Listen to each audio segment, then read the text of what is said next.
Welcome to the Seafood Matters podcast. I'm your host, Jim Cowie.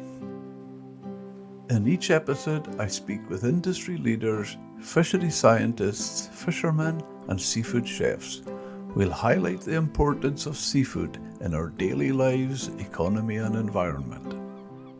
Whether you catch your own seafood, love cooking it, or want to learn more about where your fish comes from, you'll find it all here on the Seafood Matters podcast. If you enjoy this episode, hit subscribe, share it with a friend, or leave a 5-star review. And you can get in touch with me by visiting seafoodmatterspodcast.com.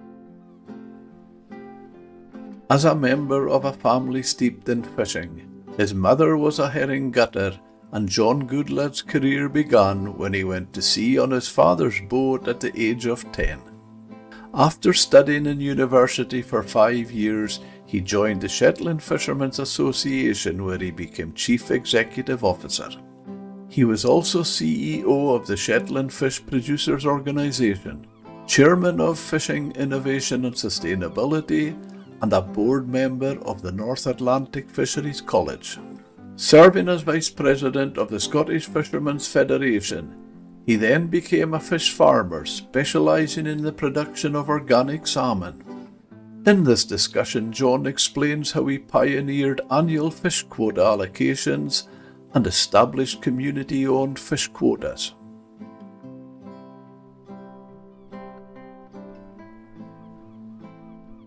Welcome to Seafood Matters, John. I would just like to start by asking your family fishing background. Well, I guess, Jim, like many Shetlanders, I've a very proud family history in the fishing industry. My dad was a fisherman most of his life, and my mum went to the gutting when she was younger. And I've got cousins who still work in the seafood industry, an extended family. So I'm very proud of that background. It was part of me growing up. It was part of who I was, part of the culture of the village I grew up in, Hamnavo, in Shetland. So I've been very lucky to work in this great industry, and I feel that that's very much embedded in my family fishing history. That's fantastic. John, tell me, when you're saying your mum was gutting, is that with the herring? That's right. Yes, my mother was like many people of her generation. She went to the gutting, as we say in Shetland, gutting herring, and then salting the herring into barrels. She went to Lerwick for several years. She's from the island of Walsa. She's still alive. And then I think for probably 3 or 4 years, she went to the winter herring down in Lowestoft. And she always loved that, and she loves talking about that. You know, she enjoyed the gutting in Lerwick, but Lowestoft, I think, was something special. You know, it was away from Shetland. The weather was nicer. And so, you know, it was like fishing. Gutting was very hard work. But she talks with a great fondness about her days as a young woman working in the gutting industry. You know, I think it always fascinates me, and I got a lot of it from my father. And I'm just thinking your mother would have probably been in Wick as well if she was in Lowestoft. She would have been getting, because I think they just followed the fishing. All that people. That's right, and it was she probably was. I mean, Lerwick and Lowestoft's the places she talks about, and it was really interesting. You know, different gutting girls, gutting women from different places went to different areas. So Lowestoft was always where the Shetland herring lasses went, whereas somebody told me that the gutters from Peterhead always went to Great Yarmouth. And it's interesting how why it ever developed like that, I don't know. But these kind of things continued. And so, yeah, it's a wonderful heritage and a wonderful history. Another thing that I found incredible learning of that, and your mother was as well, from the gutters, the salters, and even reference to your book, which we'll discuss later, it come back to me as well with the hand lines and things like that. None of them wore gloves. It was their bare hands. I know absolutely, and the gutting girls did uh, put sort of some cloth around their fingers if they had a cut to tie it up, because obviously if you did cut your finger or your hand with a knife, working in salt all day, it would never heal, never ever heal. So they had to cut it up, and I think that was one of the, they obviously had lots of complaints about lots of things, and that was one. Just the cuts on the hands, and every day before they started, they would wind their fingers up. But absolutely, it was, you know, the health and safety world that we live in now, and some people would say we're closeted in now. Um, People just wouldn't be able to do that. They're not tough enough, strong enough. I know I still, when in the herring season, I still get a box or two of herring and salt them and give them away to some of the older retired fishermen and that too that love them. And it always comes back to me when I'm doing it how slow I am compared to how fast they were doing it in the past. Absolutely, and I love looking at old film footage of the herring industry. And the film footage which exists of gutters gutting, it's just incredible the speed that they did. And then the other film footage I love watching is a crew of herring fishermen hauling and shaking drift nets. And it's the teamwork, the way they all haul together and then all shake together and the herring fall out. And nobody says anything. It's just they all are. It's an incredible example of working as a team. And I never tire of watching those crews hauling herring nets. Yeah, very much so. If we can move on to as your career develops, your time, did you go straight into the Shetland Fishermen's Association or did you do other things before that? Well, it's interesting. Like many people from a fishing family, my dad did everything he could to discourage me becoming a fisherman, and it never worked. I mean, I just that's all I wanted to do was go fishing. So I went to sea with him for the first time when I was 10 years old at the drift net for herring. Loved that experience. By the time I was able to leave school. I was kind of doing okay at school, so my plan was I would go to university, and after I finished university, I would go fishing. I would go to sea. So I loved my time at university, and during the summer holidays, I always went as a crew member on the local scene netters, and I enjoyed that. So I did 5 years at university. I did a couple of degrees, and I guess at the end of 5 years at the scene net during the summertime, 16 to 18 weeks, which I absolutely loved. I suppose I got a bit of that out of my system.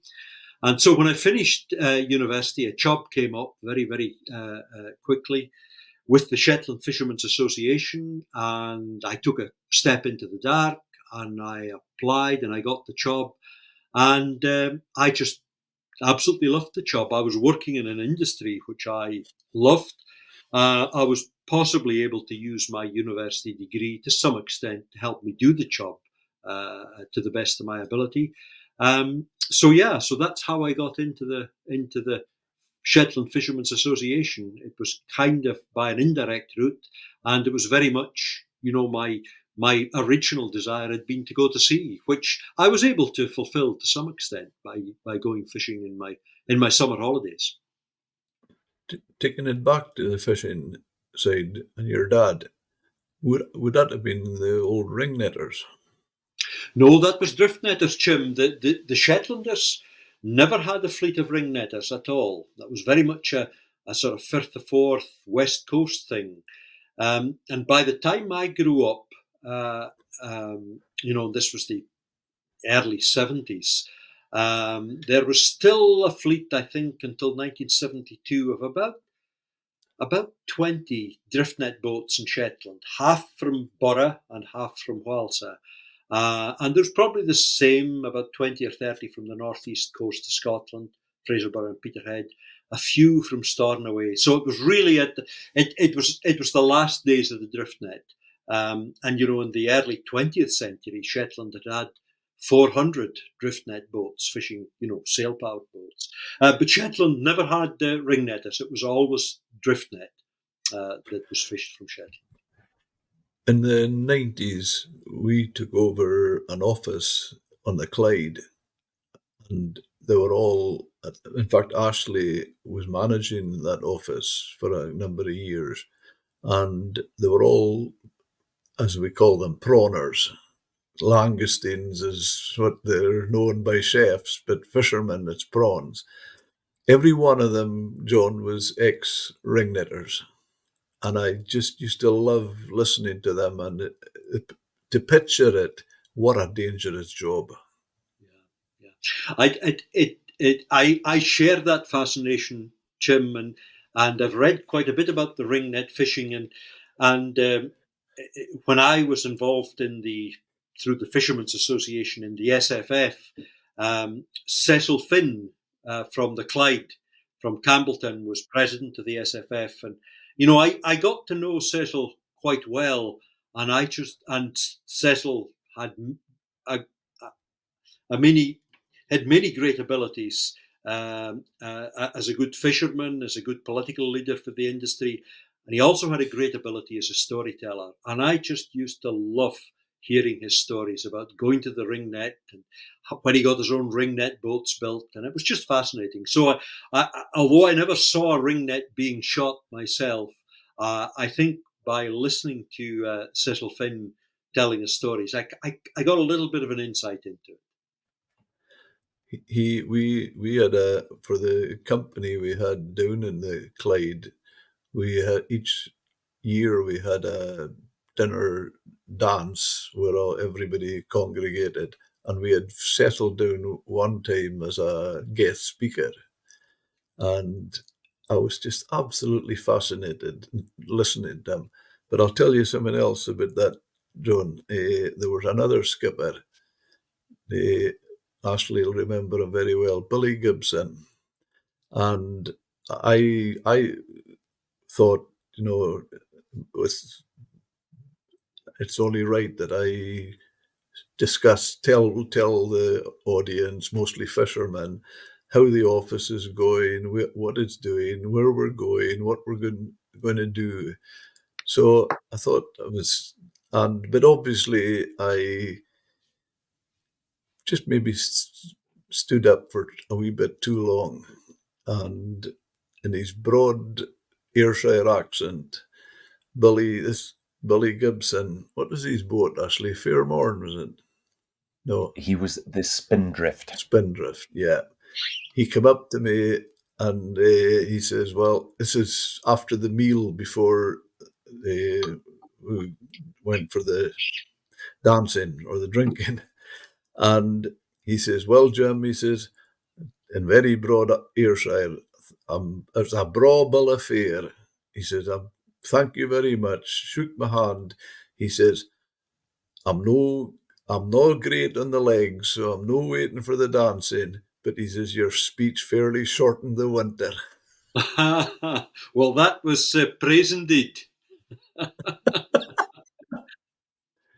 John, if I could ask you to expand, when did you join the Shetland Fishermen's Producers Association organisation? Well, I joined the Shetland Fishermen's Association. It was the early 1980s, and then I guess one of the first things I did was, at that time, all the Shetland boats were in the SFA, the Shetland Fishermen's Association, but were also members of the SFO, the main Scottish. Yeah. So one of the first things I did was discuss the possibility of establishing a Shetland PO, which we did. So the Shetland PO, I think, was set up in 1982. So from 1982 and onwards, I ran the Shetland Fishermen's Association and the Shetland PO from the same office, and we gradually built up a team to run both organisations. And I'm delighted to say that in the brand new offices that Shetland fishermen have today in Lerwick above the new fish market, the SFA and the Shetland PO are still operated from the same office. Okay. Is it the same people or? No, Brian Eisbister, who joined the Shetland, was shortly after we set up the PO. Brian really joined from school, and Brian was a very, very valued and capable number two to me all the time I was there. I'm delighted to see that Brian now runs the Shetland PO, but there's a whole new team of people in with Brian running both associations, both organisations. Going on from there, what's your views on the sectoral quota system and Shetland regulation order? Well, I guess if I was looking back to the main things I was involved in for that period I was with the Shetland Fishermen's Association and the Shetland PO, I suppose the sectoral quota system and the Shetland regulating order were two things in which I feel I perhaps played some part.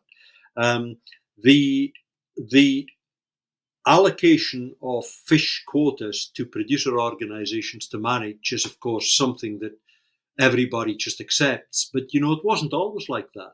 For a long time, the quotas were allocated on a weekly, fortnightly, sometimes monthly basis by fisheries departments.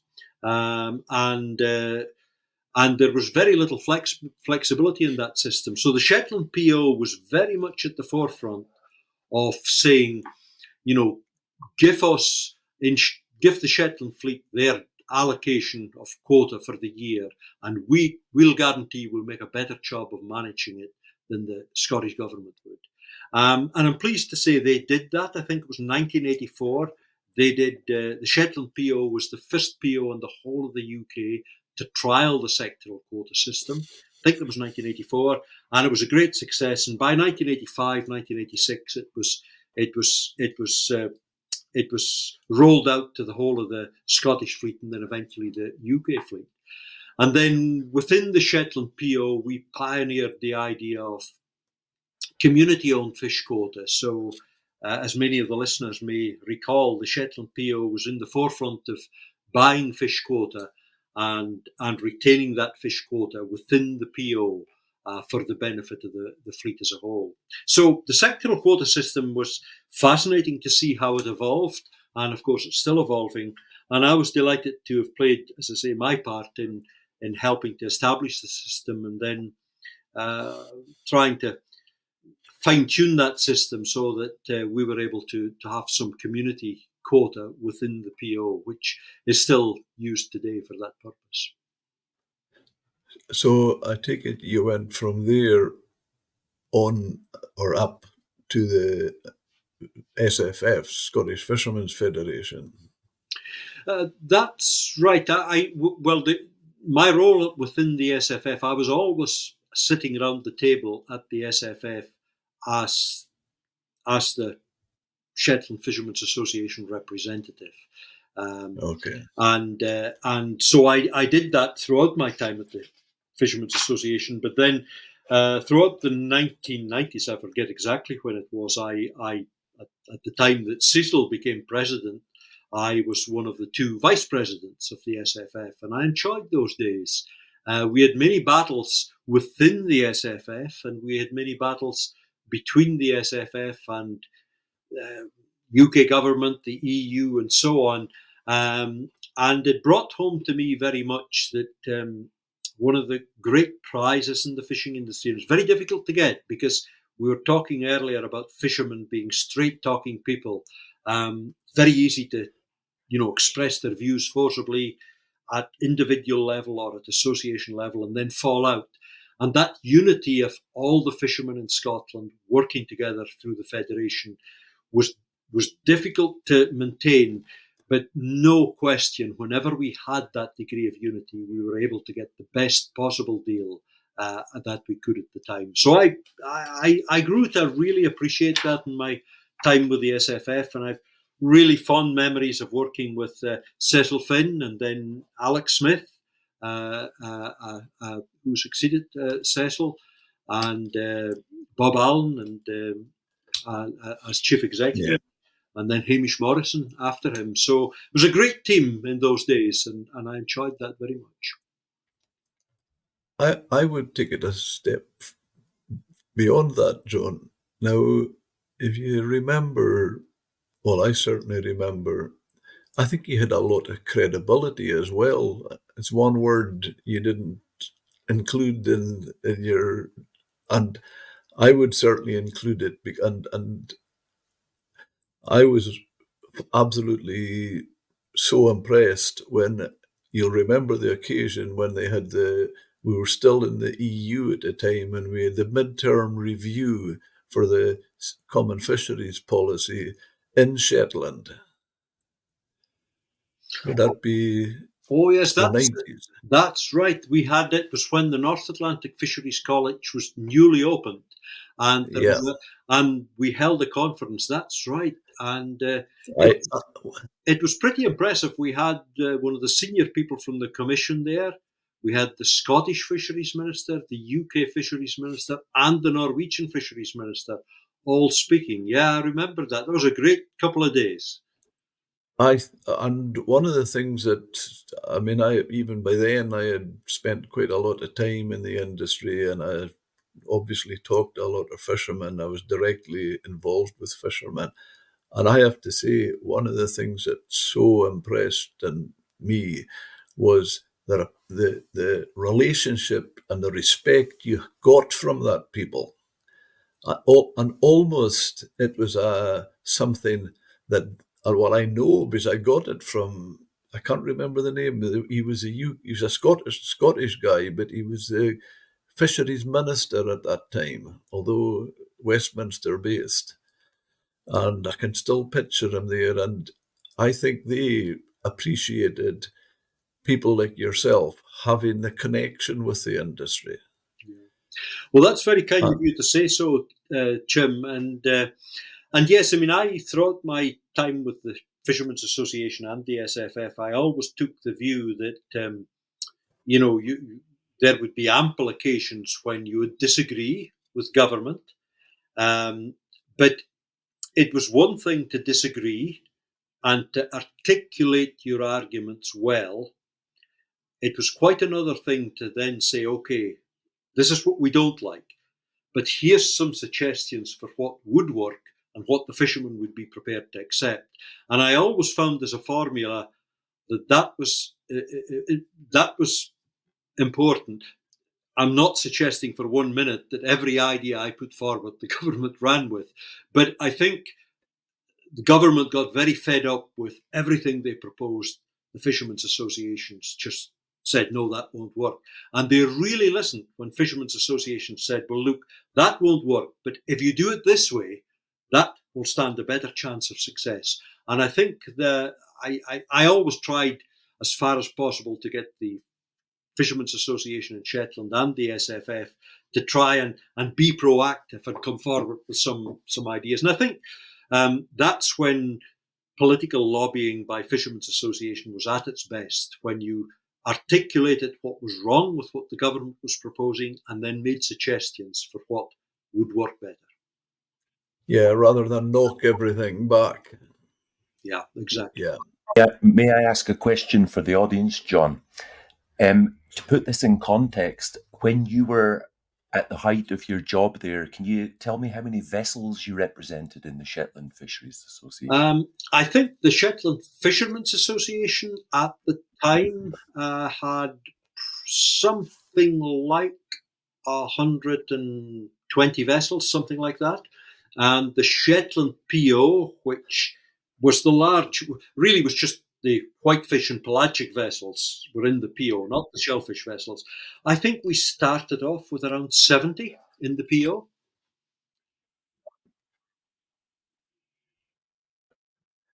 Well, you're going to probably say I'm answering you like a politician, not giving you a straight answer to your question. But I'll tell you something in comparison to what John's saying. speaking to just recently to Andrew Bremner, and we were talking about the industry, John. And I'm from a small fishing village in the East Coast called Helmsdale. When we were working there as a youngster and just getting into the industry, there was 9 CNET boats in Helmsdale, and that would probably be one of the smallest fishing villages in around Scotland. And Andrew that's 9 in Helmsdale when I left in the 70s, and Andrew saying there is 8 senators in Scotland now. I mean, that's a show of decline. But my point I was getting at, John, was if we take your number as you represented 100 boats, anywhere between 70 and 110, what I'm conscious of is that 100 boats with an average of, say, 4 crewmen each is 400 people. And if each of those is a family of 4, it's 2,000 people. That represents 10% of the Shetland Islands at a 20,000 population. So your decision making and negotiation affected 10% of the people on your island, and broader if you build in the stores and the support and the oil. So it's a good thing you had respect, because that was an exceptionally responsible part of your life. Would you agree? Absolutely, it was a weight of responsibility which I felt keenly and took very, very seriously. Absolutely, it wasn't the outcome of the Fisheries Council in December in Brussels every year. I knew that whatever the outcome was, be it good or bad or indifferent, would have a real impact on many, many families in Shetland, and because of the importance of the seafood industry to Shetland, and that importance remains to this day. Yes, there's less vessels. The vessels are of course more efficient, bigger, both pelagic and whitefish. But you know, the interesting thing with the fleet in Shetland is that, unlike many other parts of the UK, I mentioned that the Shetland Fishermen's Association probably had about 110 vessels. That was whitefish, pelagic, and all the shellfish vessels.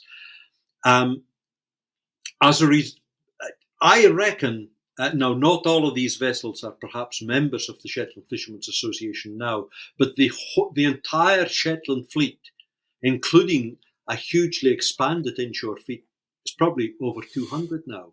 So we're bucking the trend nationally, and that's as a result of two things.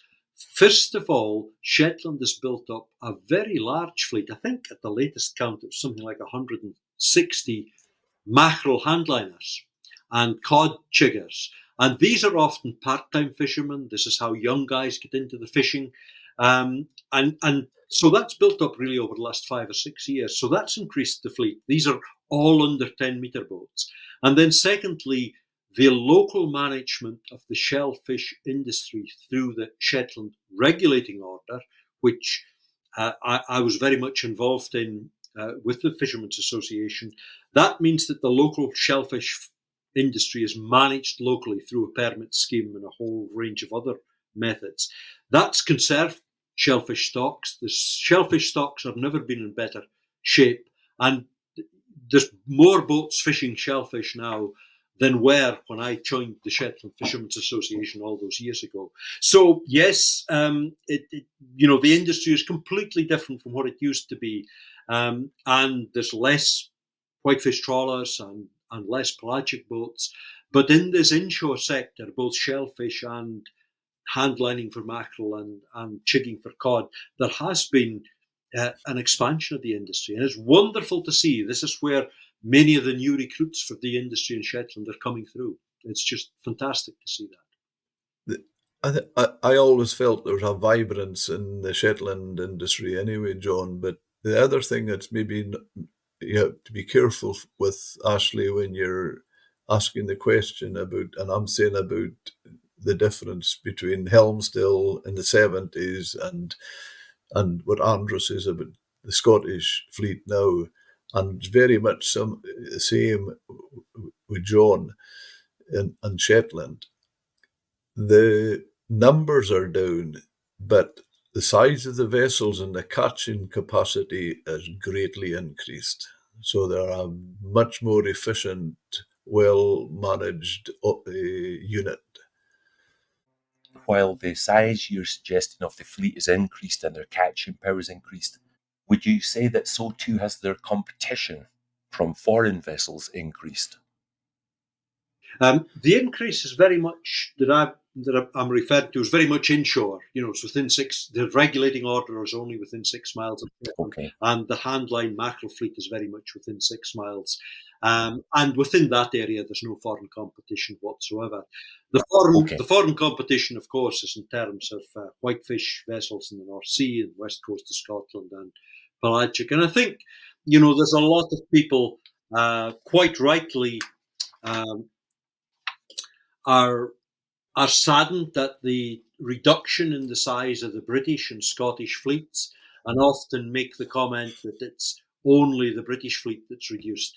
That's not the case. If you go to ports like Skagen, ports like Vigo, ports like Boulogne, all across Europe, the fleet has declined in all of these ports. And it's to what Jim said earlier, the main reason for that is technology. Yeah. Boats are more efficient. You need less boats to catch your quota than you did 20 or 30 years ago. Yeah, that's very true. Quota is another major factor in it now. I was selling fish in the fish market in Scrabster today, and the skipper was just saying to lease monkfish, it's £2,300 a ton.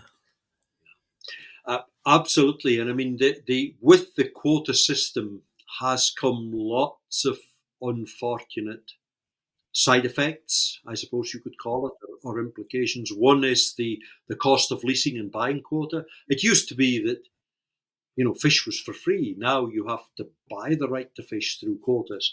And another side effect is very much the concentration of quota ownership in fewer hands.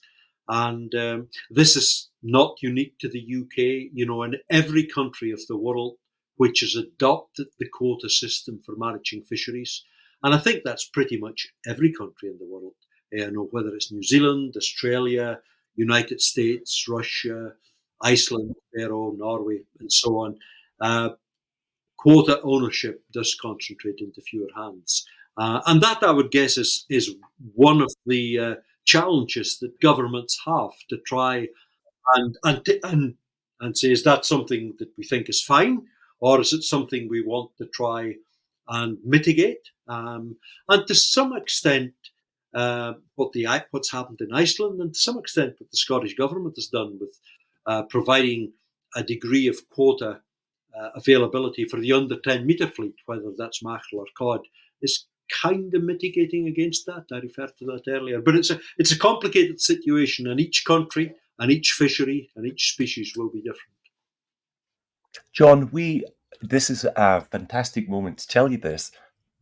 Regarding everything you've just mentioned, our last episode was with Mark Dickie-Colas, the chair of the advisory committee for ISIS, and he had a high-level conversation with Jim about how quota assessments are calculated in the modern world. And let's not open the can on that. It's such a complex thing, but I think you should listen to that because it's an exceptionally revealing episode in that you'd be surprised about how much that guy knows about the pressures that the industry face. And while there's a distance between executive NGOs and the fishermen, that distance perhaps isn't as far as we think. They're pretty switched on people. Would you agree, Jim? Mark Dickie-Colas spoke strong and was quite aware of what's going on at sea.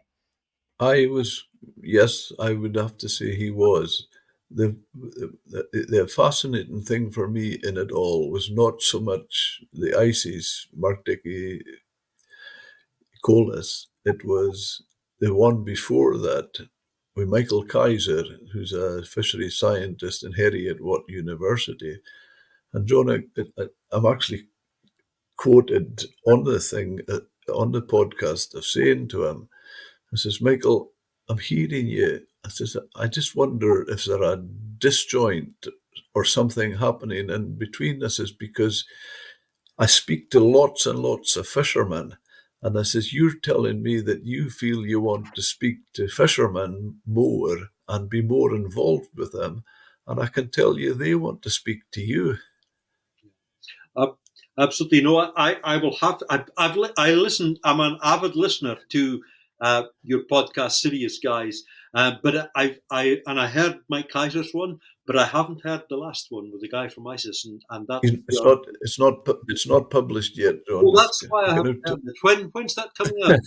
Ashley, It's coming out tomorrow, John, and it's really it's imperative you do listen, and this is why. Jim and I were discussing this, and we think that after 4 or 6 weeks passes, we couldn't think of a more interesting podcast than to invite yourself and Mark Dickie-Colas or perhaps Michael Kaiser on to get really into the nuanced sort of parts of this quota discussion. I think I'm looking forward to hearing that, and you know, it's very easy, you know. Stock science is very difficult. You know, how on earth can anybody calculate how many cod are in the North Sea or how many herring are in the Clyde? I mean, it's incredibly difficult. And the outcome of the science as undertaken by ISIS, often fishermen argue quite strongly and quite rightly that it isn't quite right. But it's a very, very difficult subject. But, you know, the line that some fishermen have sometimes taken, that these guys don't know what they're talking about, it's just nonsense. They're doing the best they can. They're using very sophisticated mathematical modeling. They're doing the best they can with the information they can. And ISIS, you know, some people argue that ISIS is part of the EU. ISIS is an international organization that's quite separate from the EU. You know, ISIS governance, the quotas set in Iceland, the quotas set in Canada, and it's all we've got. And the more dialogue that ISIS can have with fishermen's associations and fishermen on the ground, the better. I couldn't agree with you more, John. One of the things that in fairness to this Mark Dickie-Colas, I said to him, which you'll resonate with, I said, you know, one of the fears the fishermen have is you've increased the cod quota last year by 63%, and you're proposing a 17% decrease next year. I says fishermen don't see that massive swings in the stock. And the other thing, which they have a genuine fear of, and I get this firsthand from them, is if there's a 17% cod reduction and the monkfish are knocked back a bit as well, I says they have serious concern about their viability. And he says, I am well aware, and I totally appreciate and accept that. And I think my having, I suppose, worked for 20 years in the political sphere of representing fishermen, my fundamental disagreement with the ISIS approach has always been it must be possible to avoid these huge increases and then huge decreases. Why not even out the peaks and troughs? Because at the end of the day, you know, so if the science is saying you can get a 60% increase in your cod quota, you know, take 30%, leave a bit in the bank. So the next year they're saying there should be a 40% reduction. Then it should be, you know, maybe a 20% reduction. Try and even out these peaks and troughs. And I've never fully accepted the arguments as to why that can't be done. I think ISIS should take a longer term perspective on setting annual TACs so as to avoid these dramatic increases and dramatic reductions. Well, the other thing I said when I was talking about that, John, was I said to him, I says, the fisherman's view again, you increased it by 63% last year, which looked like a massive hike. I says, but the way they look at it, 63% of nothing is nothing. That's right. Absolutely. It was so low before that. That's right. John, if I could paraphrase Mark Dickie-Colas, he made reference, if I remember this right, that he said, well, obviously the sea isn't the sea's broken into sea areas for quota purposes, but he said shoals and stocks don't adhere to those boxes that we do. So he said there's lots of fluctuations in connected migration areas that show as an enormous increase, perhaps. But when you look at the greater calculation, it's not perhaps as big a swing as it appears to somebody locally. Can you comment on that? Yeah, no, that's a very good point, Ashley, and I think that ISIS the ISIS scientists try to introduce some degree of statistical and spatial order into what is an incredibly complicated system. So you've got the 4 degree line, and west of 4 degrees are west of Scotland stocks, and east of 4 degrees are North Sea stocks. There's no way on the planet that a haddock comes up to 4 degrees and turns and goes around. So, I mean, everybody recognizes these are very artificial distinctions. And I'm delighted to hear the chap from ISIS recognizing that. And so I think they recognize these are, at best, pretty approximate and rough divisions that they have to make, because in order to manage a stock, you need to have some form of boundaries. But clearly, they're artificially introduced, and fish shoals and fish don't respect any boundaries laid down by governments or scientists or anyone else. Thank you. Mark's going to appreciate that perspective, I'm sure. Yeah, John, before we end there, I was making the point, which he accepted. I says, what do you think a fisherman feels? He's fishing at Rockall. He's hauled his net. There's monkfish, cod, and haddock in the net. Monkfish has to be logged for Rockall, and it can't be anything else. But the haddock in the same net, well, that can be west of Scotland or it's a nightmare the fisherman, the skipper and the wheelies must almost have to be part fisherman, part lawyer to work it all out. Mm-hmm.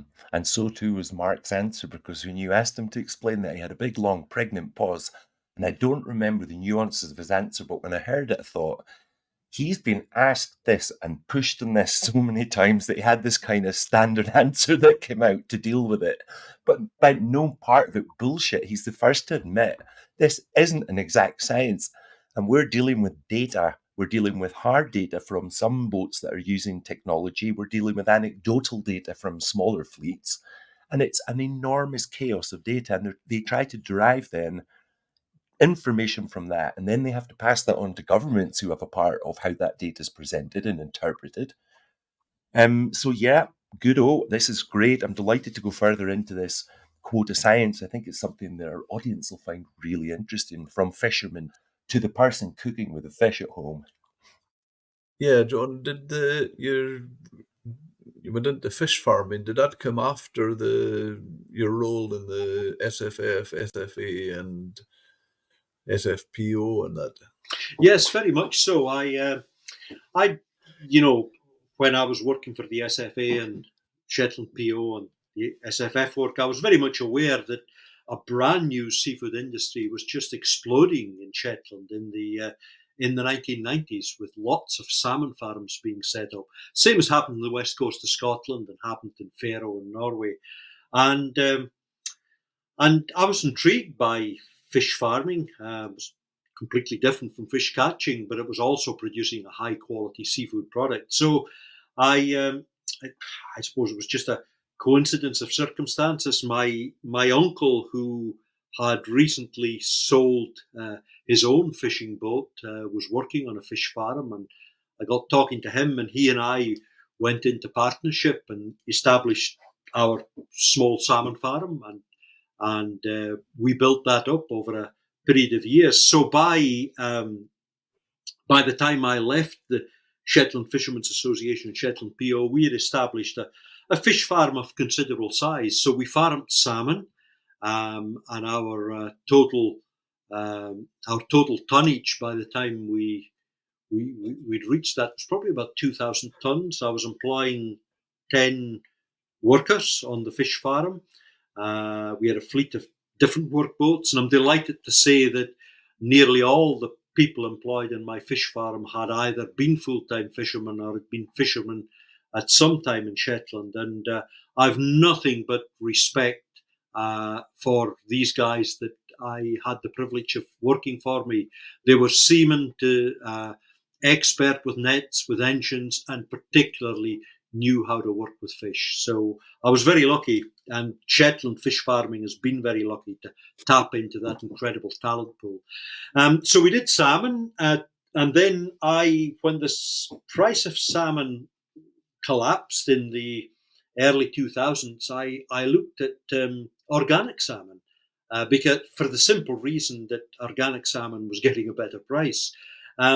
And we converted our farm from conventional salmon to organic salmon. And we supplied Waitrose in the UK, and we also supplied Whole Foods in the United States, two of the sort of top seafood retailers, both in the UK and in the States. And we produced what I regarded as a very, very good product. It was a different way of thinking on the salmon farm. We lower stocking densities, different feed, the fish grew slower. But that was so I absolutely enjoyed my time farming fish, and then I really enjoyed the dipping our toes into the organic market, which was really interesting. I think maybe, John, am I right in saying when you say the top, it said Waitrose and the company in in America, when you say the top, I think you mean top as far as quality is concerned, not in bulk. Absolutely no. This when I say quality, I'm talking. Waitrose is regarded as the supermarket you go to where food is going to cost you more than other supermarkets, and the quality will probably be a little bit better. And Whole Foods in the States is exactly the same. So we were able to sell our organic salmon into these very two niche retail markets, and we did well with that. John, please tell the audience what you had to do to make a non-organic salmon organic. Yeah, really interesting. There were a whole host of things. We had to reduce the stocking density in the farm. So usually a fish farm would have about, prior to harvest, 20 kilos per cubic meter. The maximum for organic was 10. So we had to half our stocking density. We needed twice as many cages. We were not allowed to use anti-fouling on our salmon nets at all. So we had to invest in net cleaners. So that was another thing we had to do. But one of the most fundamental things we had to do was in our feed. There was a trend to, as feed developed, the oil content of feed increased, and that made your fish grow faster. So, feed was up around 38% of your fish farm feed was oil. And the organic standard stipulated you could not be more than 32% oil, because that was the equivalent of what a salmon would eat in the wild in terms of oil content. So we converted to that, and our salmon grew more slowly. But the net result was, and I'm a huge advocate of farmed salmon as a wonderful fish, but no question, our slower growing organic salmon was less oily to touch and was an incredibly good eating experience. So those are the kind of things that we had to do. The other thing, Ashley, we had to do, we couldn't use artificial colouring in our feed. So we had to use, the feed manufacturer had to use shrimp shells, crushed shrimp shells. So the net result was that our organic salmon, it was pink, but it was a very pale pink compared with other salmon. So it was a whole new way of farming fish. Fascinating. But I always feel you had one fantastic marketing tool, John. Just the name of the island. It's all about quality. Orkney as well. I have to say, just mention Shetland and Orkney, and you immediately think quality. Yeah, John, where you said there you're a great advocate for farmed salmon, let's be careful there. There's farmed salmon coming out of Chile that have been tested, and because their fat content is above that magic 32% line, the toxicity between the fat and the meat is enormous. And the tests suggest that for the first time, we've produced a salmon that has a negative metabolic effect, as in the benefits you gain from eating the fish don't offset your expenditure in digesting it. Are you aware of such qualities of farmed fish as well? No, I was unaware of that. I mean, I know that there have been, in my opinion, I think the quality of salmon coming out of Scotland, coming out of Faroe and Norway is incredible. Yeah. I do know, I've no experience of it, but I do know that Chile has been well behind the curve in terms of antibiotics, in terms of sea lice, in terms of management. So I wasn't aware of that, but to be honest, that probably doesn't surprise me. Like tilapia from China. It's meant to be fed with processed human waste, but the cost of processing can sometimes tally up, so it's often spread, and that causes the toxicity in the tilapia and the salmon. I thought I'd bring that up because I think what you both said is right. The brand, the Scottish flag. Look, I I navigate Colombia with the Scottish flag because it's an identity of a whiskey. Everybody drinks it and knows it, but also anything to do with culinary cheeses, whiskies, anything Scottish sells here, and you always see it on the top rows of the supermarkets that seldom can people afford. You'll see the classic Morangis, and you'll see a Scottish smoked salmon that's twice as expensive as the local stuff. So yeah, you've got something to be proud of there, and you were a farmer at the heart of it all. That's great. No, it was a great period, and Ashley, and we continued to operate our salmon farm until it was 2007. And in the last few years of the salmon farm, when we converted to organic, I dabbled a little bit with farmed halibut. Oh yeah. It was absolutely fascinating. There was a very small number of companies did this, and I used to joke with people. I said, they would ask about farmed halibut, and I would say, I'm the third biggest halibut farmer in the UK, but but there are only three.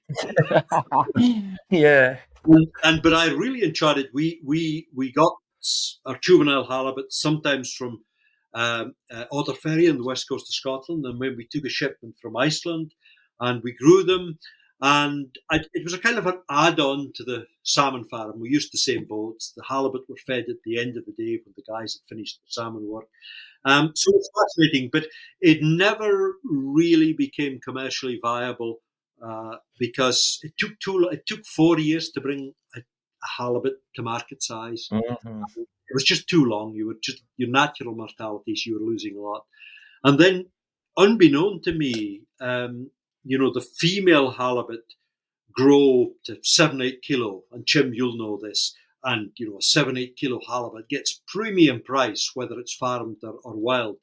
The male halibut stopped growing about 2 kilo, and this happens in the wild as well as farmed. So you half of your stock are male halibut, and they're only 2 kilo. They've eaten all of this food, and they don't grow anymore, and you get a really poor price. It's only when it comes over 3 kilo you get the good price. So a combination of uh, of too many male halibut and a too long time to grow really prevented the halibut from becoming a commercially viable fish to farm. But had great fun doing it, and it was, as I say, a really interesting add-on to our organic salmon business. I've spoken quite a few times to the guy that's got the Gia halibut. That's right, Alistair Barge. That's right. Yeah, and Alistair says to me once, he said it's very easy to take halibut up to about an inch and a half long, and then very easy to take them from about maybe 2.5 to 3 inches to as big as they can get. But he says that bit in between, he says that's the tricky part. Is that right? Mhm. Yeah, yes. I mean, one of the great things with salmon, from a salmon egg, you get 94 or 95% salmon eggs become salmon smolts, which you can release to sea. For halibut, from halibut eggs, the juvenile halibut of the size you refer to, I think it's about 6 or 7%. Huge difference, Gee, huge challenge. Where do you get your halibut eggs? Do you strip them from female fish or do you buy them from a supplier? Bought them from a supplier, actually. We bought them from Alistair Barge from Gia. He had his own halibut hatchery, and these were good fish. And then we also tried, we bought some from Iceland, a company up in Akureyri in Iceland. Uh, so, yeah, we had two sources. We bought in from two different sources. I believe Gia Halibut is closing, which I find disappointing. Yeah, really disappointing. And I think Alistair, he's been Mr. Halibut for so long and he's given it a really good go, but I think he's just struggling with the same problem. They take so long to grow. There's the female male split. And I think COVID, like so many people supplying the fresh market, COVID had a really bad impact on him. So I was so disappointed to see the gear operation was closing. John, as far as the plant world goes, farmers have this, well, not farmers, but growers have the same situation where if you plant 100 seeds, you're going to get about a 50-50 male female. But of course, for the last 12 years, geneticists have altered seeds so that you're going to get 100% female. There must be efforts to genetically modify halibut seeds or halibut eggs for females. Absolutely. Yeah. When after we sold our company in 2007, I got a phone call from a company in Nova Scotia called Scotian Halibut, and they said, we've cracked the male female thing. We can provide all females. And I was thinking, well, it's come too late for us. We've sold our company. But in the event, they hadn't cracked it. They thought they had, but they hadn't. Yeah. But that will come. That will come. It's being worked on as we speak. And when that comes, that will be, as they say, a game changer for the halibut farming. And then 10 years after that, you're going to have the protesters saying male halibut are under threat. Absolutely. So where do you see the future, John, of the fishing industry? Yeah. Well, reflecting a bit on the future of the fishing industry, I've been incredibly lucky to have worked my entire life, and I continue to do so, in the seafood industry, in fish catching. I was involved in fish processing with the Shetland Catch herring and mackerel plant in Shetland, and of course I've been involved in fish farming. So I feel incredibly fortunate to have spent my life in this wonderful industry. I'm optimistic about the future, incredibly optimistic. Because high quality seafood, whether wild catch or farmed, has got a great reputation. But I think as far as fish catching is concerned, I would say there are two big threats and big problems. I think the first is the environmental movement. Now, let me make it clear. The fishing industry has got to get its act right. We've got to do things sustainably. We've got to conserve fish stocks. We've got to do all that properly. And many of the environmental NGOs have helped the fishing industry get there. I'm a huge supporter of Marine Stewardship Council. They've helped the fishing industry develop so that most by tonnage of the Scottish and UK catch is MSC certified. There wasn't until very recently. And some of the NGOs, RSPB, WWF, really have worked very well with the fishing industry. But we now have, I believe, a very dangerous element within the environmental movement, which seems to be hell-bent on closing huge areas of the seabed in some misguided attempt to think that that's the way to conserve fish. And of course, the HMPA fiasco in Scotland, highly protected marine areas, was a case in point. Without any scientific rigour whatsoever, 10% of Scotland's inshore waters were going to be closed, not only to fishing, not only to fish farming.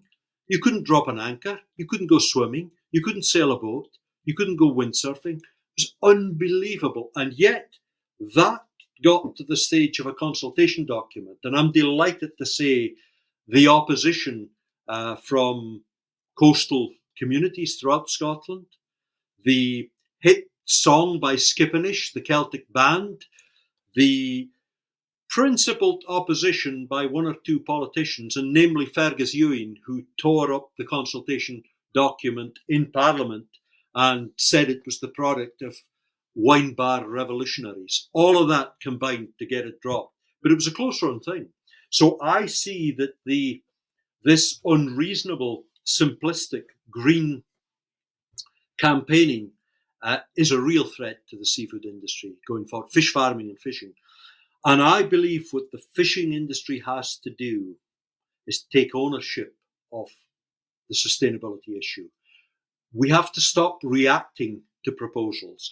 The fishing industry has got to take ownership of sustainability and say, this is what we are doing because it's the right thing to do for the fish stocks. It's the right thing to do for the profitability of our industry.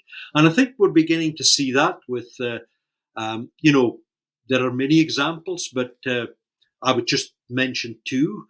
The Shetland Regulating Order has all been about conserving shellfish, and Shetland scallops and Shetland brown crabs are MSC certified, and that's because of better regulation where the initiative was taken by fishermen. And on the pelagic sector, the self-sampling scheme, which the pelagic industry are undertaking in combination with scientists to improve the assessment of stocks, is another example. There are many. So the fishing industry has to take ownership of the sustainability argument and not simply react to this nonsense that's coming from the Green Lobby. I would go one further there, John, and one of the interesting things you might have heard Michael Kaiser coming up with is he reckons the industry should take ownership of quota management and stock assessment as well. Well, that's the industry, I guess, already has ownership of quota management through the sectoral quota system with all its problems. But stock assessment, that's so interesting because I think it's in New Zealand where the fishing industry funds, they pay for stock assessment. Now, it's obviously undertaken by scientists, but the government don't do it. It's the industry that do it. And I've often wondered, New Zealand is ahead in many ways. I've often wondered how that might work here. But that's exactly, I think, I would concur with that, Jim. The fishing industry has to be more proactive in terms of stock assessment, in terms of managing quotas, in terms of enforcement. And we've got to demonstrate to the wider public that the fishing industry is really focused on sustainability. And I was just reading recently a quote by Charles Clover of Blue Marine, one of the more bigger NGOs. And Charles, and this just took my breath away. He said, and this was in Fishing News a few weeks back, he said, the job of government is to restrain the fishing industry from annihilating the wild fish and shellfish on which it depends. He's portraying the fishing industry that if they're not controlled, they will annihilate stocks. Yeah. Does he never talk to fishermen? Who are the people who are going to suffer when the stocks are annihilated? It won't be Charles Clover and his team in Blue Marine. It will be the fishermen and their families who depend on these stocks. So that kind of comment really annoys me. And I think that's what the fishing industry challenge is. They've got to take ownership of sustainability so that these kind of comments can't be made. Unfortunately, they do have resonance because the fishing industry still has some way to go in taking ownership of the sustainability argument. But we have to do this or else there will be more of these ill-informed and frankly ridiculous comments. A similar comment I responded myself to today on LinkedIn was a guy, Callum Duncan, of the Marine Conservation Society, having a go at the Scottish Government for going back on the HMPA. And he says, going against international science. And I just put a reply to him and I says, you've missed one word, and one important word. I says, international flawed science. Absolutely. And I says, we're talking about a fleet the size 25% of the size it was in the 70s and 80s. Yeah. And I mean, I'm the HMPA argument just illustrates this. I mean, of course, there are arguments for closed areas where there's particular uh, ecosystems, there's species which are in really rare coral reefs, merle beds, all of this. I think within the Shetland Regulating Order, which was a local initiative by the Shetland fishing industry, within the Shetland Regulating Order, I think there's 16 closed areas. So closed areas are part of the future, but that's how to do it from the bottom up, not imposed blanket 10% from government and down. Many years ago, the Clyde Fishermen's Association closed the Clyde for weekend fishing. Yeah. And that's the kind of management measures which have the backing of the fishing industry. So absolutely. So there's a lot to do there. John, to counter what you said there, that quote you read, we had somebody on, I believe it was, I don't recall the guest, but here's what the argument was. That quote you said is perhaps not specifically saying fishermen would destroy their own resources, because the argument that was put to us is there's a philosophy used in politics, and it is when you get in the past, whenever self-regulation has been given to an industry, whether it's taxes in a city, whether it's potatoes in a country, it takes between 3 and 10 bad men at the top of that system to completely strip the resources from the entire industry. So the accusation isn't towards all fishermen, but it's against the concept of self-management, which does fail quite a lot, John. Do you understand that one? I do understand that, but you know, if you take the UK or you take Scotland, the quota system is based on science, scientific assessment, and the management of the quota system is undertaken by the industry, but is policed by government. You know, the regulation and the fishing industry wasn't always policed and regulated the way it is. Blackfish was a feature of the industry 20 years ago, but that doesn't exist now. You know, quotas are properly regulated. So, of course, there are bad people in every industry, but I think the regulatory regime we have, certainly in the UK and Scotland, is such that these activities no longer are allowed to happen. So I think that's where I'm coming from, that this idea that, you know, and I quote Charles Clover, that the job of government is to restrain the fishing industry from annihilating the stock. He doesn't say to restrain a few bad eggs, a few bad people. It's everybody start with a brush, which I think is just an absolutely disgraceful comment. Yeah, I agree with that. And also, many a person has experienced this closed areas. Well, I think what you're saying there, John, is you use the word managed at the same time, because history has proved to many a people around the world that you close an area for a long period of time, and they'll never get fish in that area again. Yeah, and I think closed areas needs to be.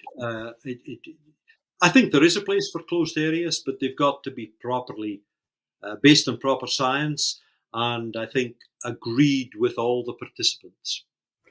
You know, there's many examples of areas, nursery areas, closed areas, areas where you know, mobile gear and static gear are separated. So there's a lot of merit in that, but it has to be done working from the bottom up and not imposed from the top.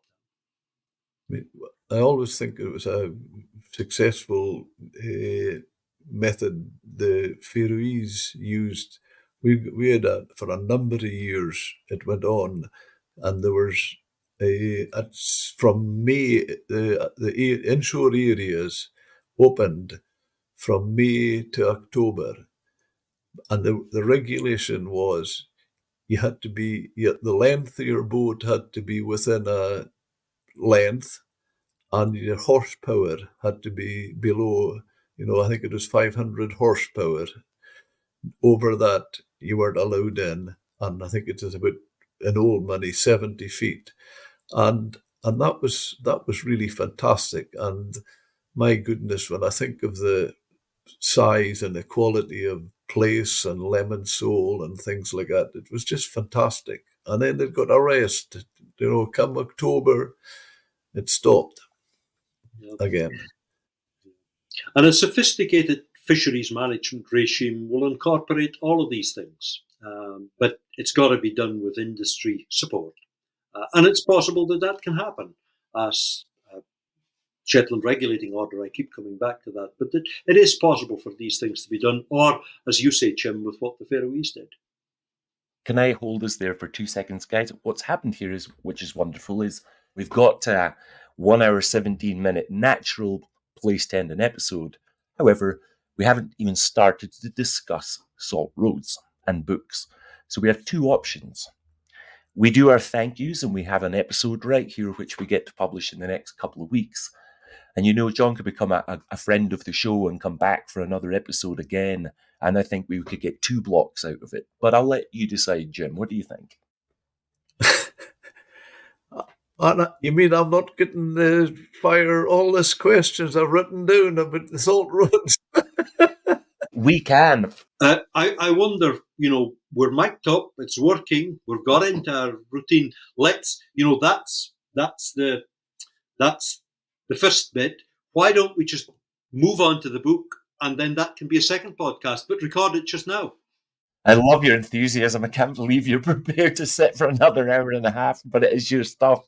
How do you want to play this? What do you think? I think what you're saying there, when you're stopping us, Ashley. No, I'm not. Am I taking it that no, but you're flagging this up. Mm-hmm. It's almost like, right, we've talked about the industry and not the books. Do we make the books so that we have a very clear line at where we are just now? I think we would stand to do an injustice to your books by cramming it into a 10-minute edit. That's what I suggest we do. I'm delighted with that, Ashley, because there's so much to cover in the books. There is. And I'm more than happy to come back, set this up in a couple of weeks' time, and we can do it. I can see Ashley's point, John. I'm delighted with that. I think that's a great suggestion. I listen to a lot of podcasts, and I listen to one called The Rest is History. Oh, I like that. And it's good. And then they have this expression for people they come back to, a friend of the show, and so and so. I just said to you 4 minutes ago, you could become our friend of the show because there's a good relationship there going on and it works. So, yeah. Well, thank you for all that, John. It's been a real interesting lesson. I've been fascinated, and it's great having you on the podcast. And we really look forward to having you back again within a month or so. We're really looking forward, where we'll discuss your books. And I'm really looking forward to discussing them because I'm loving reading them. Thank you so much. Well, thank you very much, Jim. That's very kind. And I've absolutely enjoyed this podcast. You've both been great hosts, and we've covered an incredibly wide but interesting area. So absolutely loved it. Thank you very much. John, thank you very much indeed for joining us, and we'll see you in a few weeks' time to talk about your books. Super. Thank you. Thank you for listening to this episode. If you liked it, hit subscribe, share it with a friend, or leave a 5-star review. And if you want to speak with me, visit seafoodmatterspodcast.com.